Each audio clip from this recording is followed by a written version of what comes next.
1 मार्च 2026 पासून शेतकऱ्यांना 5,875 रुपये. होय शेतकरी बांधवांनो, अत्यंत महत्त्वपूर्ण हा निर्णय झालेला आहे. विधानसभा कामकाज.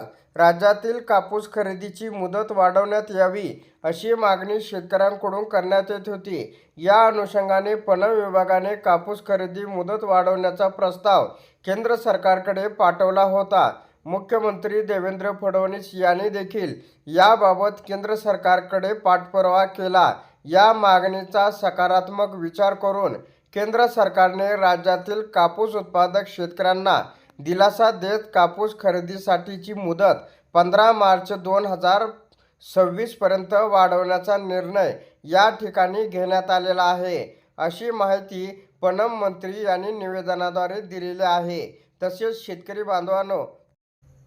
शेतकरी बांधवांनो, यासोबतच राज्य शासनामार्फत हरभरा खरेदी प्रक्रिया देखील 1 मार्च 2026 पासून शेतकरी नोंदणी आणि 5,875 रुपये प्रति क्विंटल या हमीभावाने सुरू करण्यात येत असल्याचं पणन मंत्र्यांनी सांगितलं आहे. तर अशा प्रकारे शेतकऱ्यांसाठी ही अत्यंत महत्त्वाची अपडेट होती. अशा प्रकारच्या महत्त्वपूर्ण अपडेट जाणून घेण्यासाठी आताच आपल्या टेक मराठी रघु यूट्यूब चॅनलला जास्तीत जास्त शेअर व सबस्क्राईब करा.